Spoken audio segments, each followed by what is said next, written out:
이번 주는 전 이렇게 준비를 해봤어요. 현재 상승장이 나오고 있고 상승을 하고 있는 것은 분명 맞지만 이 상승은 결코 오래가지 못할 것이다 라는 게 저의 의견입니다. 안녕하세요 구독자 여러분, 유튜버 깡락입니다. 깡깡. 여러분, 오늘은 아주 중요한 영상을 가지고 왔어요. 신규 투자를 계획하고 계신 분들이나 아니면 기존에 어느 정도 투자를 하고 계신 분들이라면 이 영상을 꼭 보셔야 됩니다. 지금 이 투자 시장이 가장 중요한 국면에 있거든요. 그래서 이 영상을 보시고 안 보시고에 따라서 여러분들의 투자의 갈림길이 나눠질 것이고 투자의 성과 또한 나눠지게 될 거예요. 그러니까 오늘 영상은 꼭 보셔야 됩니다. 지금 S&P와 나스닥이 많이 오르고 있죠. 마치 다시 한번 불장을 예상하는 듯한 모습을 보여주고 있는데요. 그러면 왜 지금 상승을 하고 있는지 이 원인을 한번 파악을 해보고 과연 이게 맞는 것인지 팩트체크를 한번 해볼 거예요. 나스닥을 왜 가지고 왔냐? 미국 증시는 전 세계 증시에 가장 큰 영향력을 끼칩니다. 이 나스닥의 상승 원인과 팩트체크를 통해서 국내 주식 코스피 또한 분석이 가능하겠죠. 그렇기 때문에 이 나스닥이라는 증시를 갖고 분석을 해볼 거고요. 두 번째로는 차트 분석을 통해서 과연 어디까지 상승하고 어디까지 하락할 것인지 예측을 한번 해볼 거예요. 마지막으로는 종합 정리하는 시간까지 가져보도록 하겠습니다. 첫 번째예요. S&P는 지금 8월 12일 기준이고요. 24.49%의 하락을 거친 다음에 현재 약 17%의 어마어마한 상승세를 보여주고 있어요. 나스닥 또한 34.2%의 하락을 거쳐서 현재 22.8% 수준의 큰 상승 흐름을 보여주고 있어요. 마치 다시 한번 불장이 시작되는 거 아니냐, 베어마켓 랠리가 아니고 불마켓 아니냐, 이런 것이 시장의 기대감으로 지금 혼재되어 있는 상황이고요. 그렇다면 왜 올랐느냐, 이것을 이제 분석 한번 해볼 거예요. 첫 번째로는 예상과 부합하는 7월의 FOMC 정례회의 결과 때문에 그래요. 이때 시장에서는 금리 인상이 0.75%의 가능성이 가장 높다라고 했는데 실제로 FOMC에서 0.75%의 금리 인상은 결과를 발표를 했어요. 그렇다 보니까 시장에서는 1% 수준의 금리 인상이 아닌 것을 오히려 호재로 작용을 해가지고 증시에서 가장 큰 긍정적인 요인으로 작용을 했고요. 또 하나는 파월 의장의 비둘기적인 발언 때문이에요. 첫 번째로는 뭐라고 했냐면은 기준금리를 0.75%포인트로 인상을 했다. 이것은 시장 예상과 부합하는 결과다. 두 번째, 언젠가는 금리 인상 속도를 늦추는 것이 적절해 보인다라고 했어요. 그러니까 현재 금리는 올리고 있지만 언젠간 우리가 금리 속도를 조절을 할 거야. 약간 금리 인하의 가능성도 내비쳤다는 거죠. 마지막 세 번째는 경제의 많은 부분이 잘하고 있다. 현재 고용도 튼튼하고 경제가 잘 받쳐주고 있다 해서 경기 침체의 우려를 해소를 시켜줬어요. 이러한 발언 때문에 큰 폭으로 상승을 했고요. 두 번째로는 7월에 뭐가 있었나요? 미국의 주요 기업들의 실적 발표가 있었죠. 그런데 미국 주요 기업들이 대부분 준수한 실적을 발표를 했어요. 예상치보다 상회하거나 예상치보다 부합을 해서 이 경기 침체가 우려되는 상황 속에서 예상치랑 거의 부합하거나 상회하는 실적을 발표를 하니까 진짜 경기 침체가 아닌가 보다 증시에 호재로 작용을 한 거예요. 그 다음은 유가 하락 때문이에요. 유가가 고점 대비 많이 내려왔어요. 이 인플레이션이 올라가게 된 배경에 뭐가 있었냐면은 가장 큰 요인이 유가였어요. 그 다음에 곡물 가격이었거든요. 그런데 유가가 내려갔어요.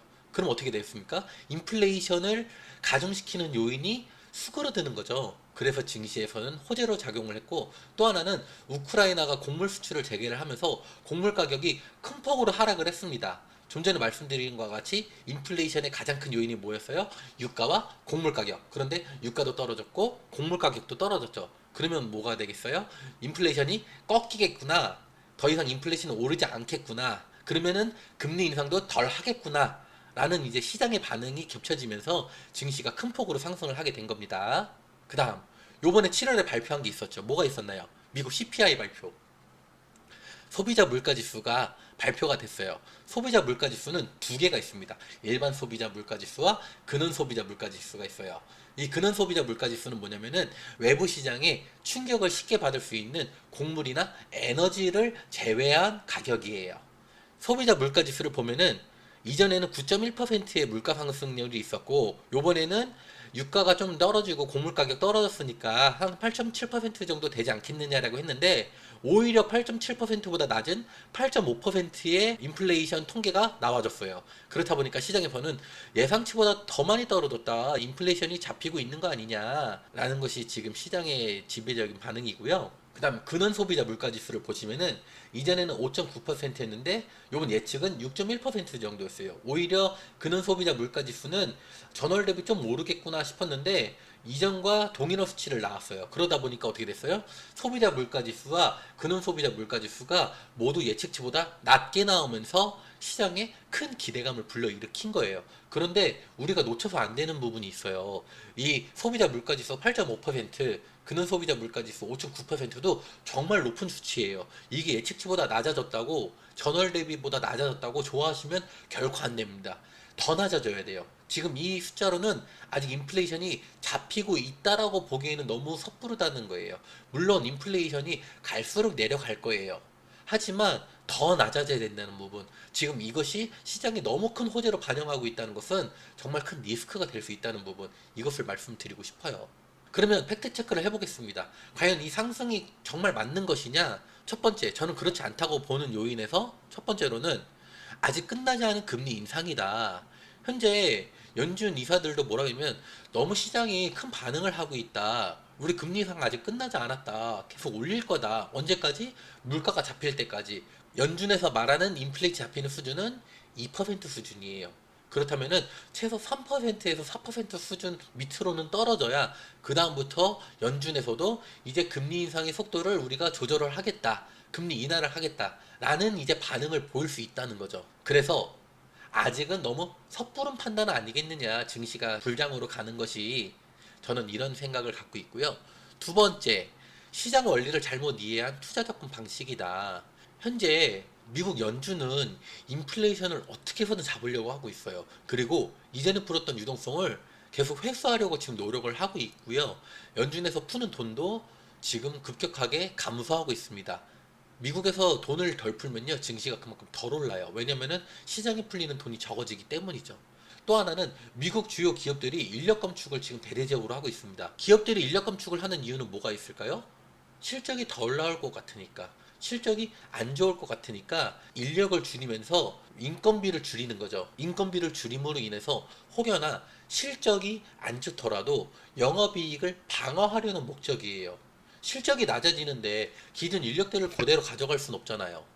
그렇다 보니까 인력 감축을 통해서 어느 정도 우리가 현금 확보를 하겠다. 비상대책을 갖고 있겠다. 이런 의도고요. 그 다음은 부동산 하락이 제가 볼 때는 본격적인 하락 추세에 이제 접어들고 있지 않나라는 거예요. 물론 지금 지방 소도시라든지 일정 도시에서 아파트 가격이 많이 떨어지고 있는 현상이 나타나고는 있는데 우리나라만 봐도 아직 서울의 집값은 많이 떨어지진 않았어요. 떨어지고 있는 추세이지 많이 떨어졌다라고 장담하긴 이르다는 거죠. 여기까지는 뉴스를 통해서 일반 투자자분들이 다 어느 정도 확인하실 수 있는 내용이에요. 그렇다면 요번에 제가 투자자 관점에서 과연 투자자들은 어떤 걸 보고 경기 침체를 우려를 하고 있나, 어떤 걸 보고 경기 둔화를 예상을 하고 있나, 또 증시가 왜 빠질 것이라고 예상을 하고 있나, 그것을 보여드릴 거예요. 첫 번째로는 미국 2년물과 10년물 국채금리 장단기 금리차가 역전이 됐습니다. 여기 보시면은 0포인트가 2년물 국채금리라고 보시면 되고요. 여기 그래프가 10년물 국채금리라고 보시면 됩니다. 그런데 이 그래프가 0 밑으로 떨어지면은 장단기 금리차가 역전이 됐다라고 보시는 거고, 여기 중간에 회색선들 있죠? 이 회색선들은 경기 침체가 그동안 왔던 구간들이에요. 그런데 보시면은 이 장단기 금리차가 역전이 된 다음에 얼마 지나지 않아 반드시 경기 침체가 오고는 했어요. 이때도 마찬가지고요. 이때도 마찬가지고 이때도 마찬가지고 항상 장단기 금리차가 역전이 되면 경기 침체가 동반했다라는 거예요. 그런데 지금 보시면 어떻게 됐습니까? 장단기 금리차가 역전이 크게 됐죠. 이게 왜 중요한데? 라고 보시면 되면 쉽게 말씀을 드릴게요. 2년물 국채금리보다 10년물 국채금리가 원래는 이자가 더 높아야 됩니다. 왜냐하면 우리가 예를 들어서 적금을 벗는데 1년짜리 적금이랑 10년짜리 적금이랑 이자가 똑같나요? 아니죠. 오히려 우리가 오래오래 돈을 묶어내면 묶어둘수록 어떻게 됩니까? 은행에서는 돈을 이자를 많이 쳐주게 되잖아요. 이것도 똑같은 거거든요. 10년물 국채 금리를 들고 있으면 당연히 2년물보다는 금리가 높게 쳐줘야 되는데 이것이 오히려 낮아졌다는 거예요. 무엇보다 2년물보다. 그래서 시장에서는 또다시 한번 경기 침체가 오는 게 아니냐라는 우려를 하고 있는 상황이고요. 두 번째로는 미국 연방준비은행의 자산이 하락을 하고 있습니다. 여기 보시면은 코로나 이후 유동성이 풀리면서 급격하게 돈이 올라갔고 현재까지 올라갔어요. 이 그래프로 보시면 더 이상 올라갈 구간이 없어요. 더군다나 보시면은 여기서 하락 추세로 지금 접어들고 있습니다.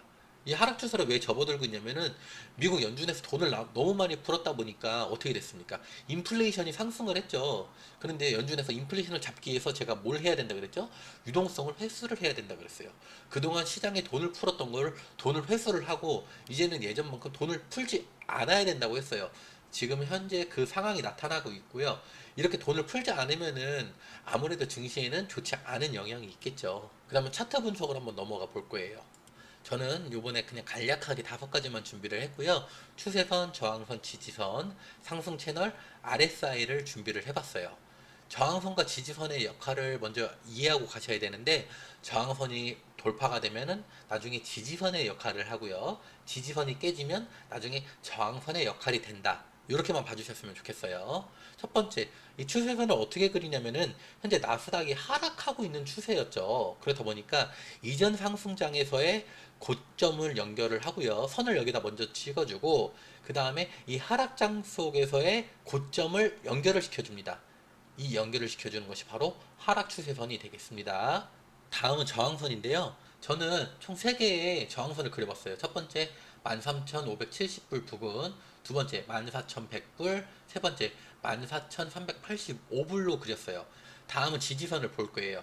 첫 번째 지지선은 12,940불, 두 번째 12,690, 마지막 세 번째는 12,230불이에요. 다음은 현재 흘러가고 있는 차트의 모습이에요. 이 조그마한 채널 상단에 현재 차트가 움직이고 있죠. 여러분들이 첫 번째로 보셔야 될 건 뭐가 있냐면은 이 채널 상단을 이탈을 하지 않는지, 이 채널 하단을 깨진 않는지 이것을 보셔야 됩니다. 여러분들이 지금 뭐뭐 봤죠? 추세선 봤죠? 저항선 봤어요. 그 다음 지지선 봤고 현재 흘러가고 있는 차트의 채널에 대한 모습까지 봤어요. 이 모습을 접목시키면 어떻게 되냐면은 종합적으로 이런 모습이 됩니다. 하락 추세선이 그어져 있고 저항선이 그려져 있고요. 여기 밑에는 지지선으로 그려져 있고 현재 차트에 상승 채널을 그렸어요. 그렇다면은 이것을 접목을 시키면 어디가 되느냐? 이 부분이 첫 번째 저항선이 되는 거예요. 그런데 마침 여기서 저항을 받고 차트가 흘러내리고 있는 모습을 보이고 있는 거고요.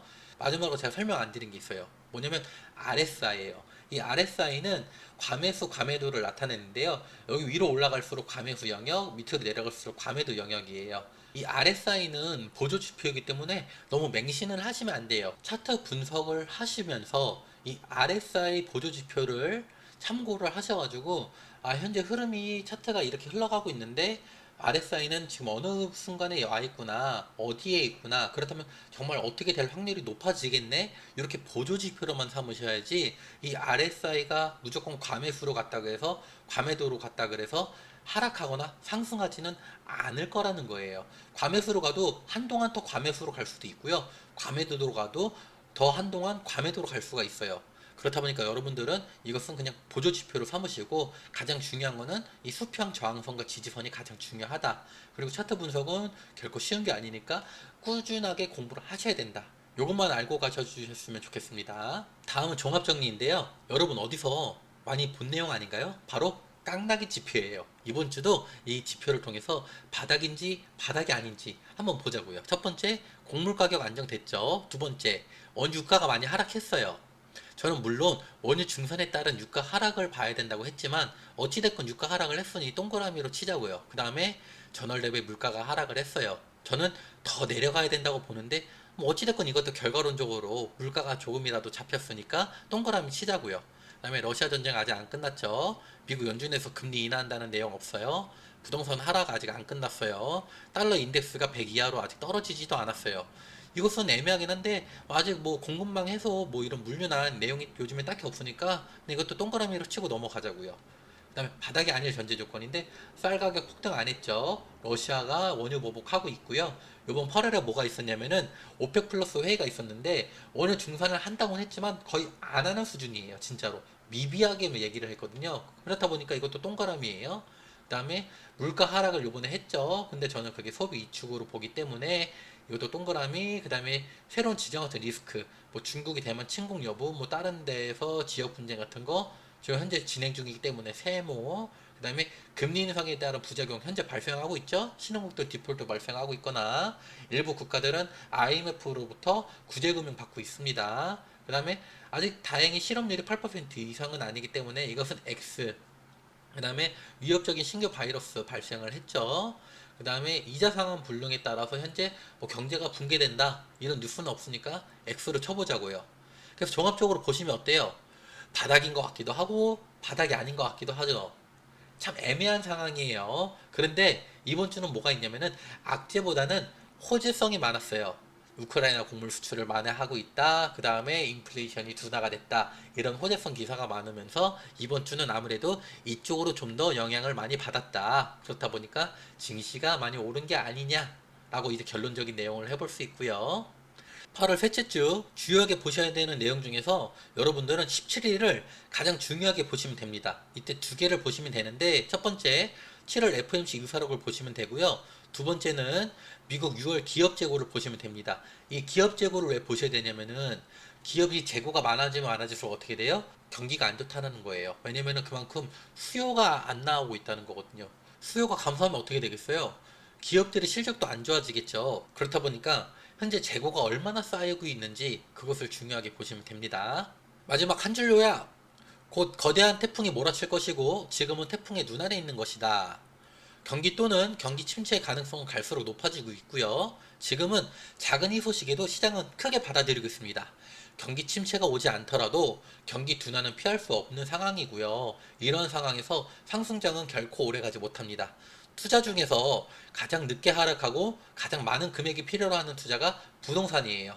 예를 들면 우리가 주식을 하면은 500만 원, 1000만 원 투자할 수 있지만 부동산은 어때요?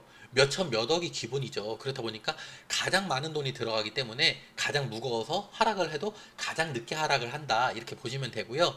우리나라는 물론 전 세계적으로 부동산 거품이 꺼지기 시작하고 있어요. 부동산의 하락이 본격화된다면 주식은 다시 한번 크게 하락할 것이고요. 또한 고금리 시대에 이자 감당이 되지 않아서 보유하고 있던 주식을 전부 처분하고 대출금 상환부터 하려고 한다면 일반 투자자분들의 패닉셀이 동시다발적으로 나올 가능성이 높습니다. 요즘 우리만 봐도 그래요. 우리가 요즘에 어떻게 생각합니까? 금리가 올라가니까 뭐 월급이 들어오거나 아니면 소득이 발생했을 때 뭐부터 걱정해요? 아, 이번 달 이자 얼마 나가야 되나? 다음 달 이자가 어떻게 되려나? 이런 걱정부터 많이 하고 있죠. 이것이 우리만의 걱정이 아니고 모든 사람들이 현재 똑같이 걱정을 하고 있다는 거예요. 그런데 이 걱정이 현실화가 된다면 그때는 패닉셀이 나오게 된다는 거죠.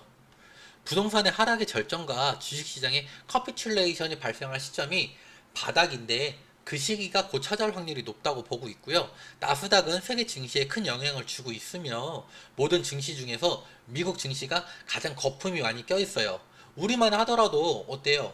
예전에는 미국 나스닥 뭐 투자 이런 거 봤나요? 아니죠. 그런데 요즘 어때요? 미국 테슬라를 사거나 아마존 주식을 사거나 애플 주식을 사거나 미국의 주식 투자가 많아졌잖아요.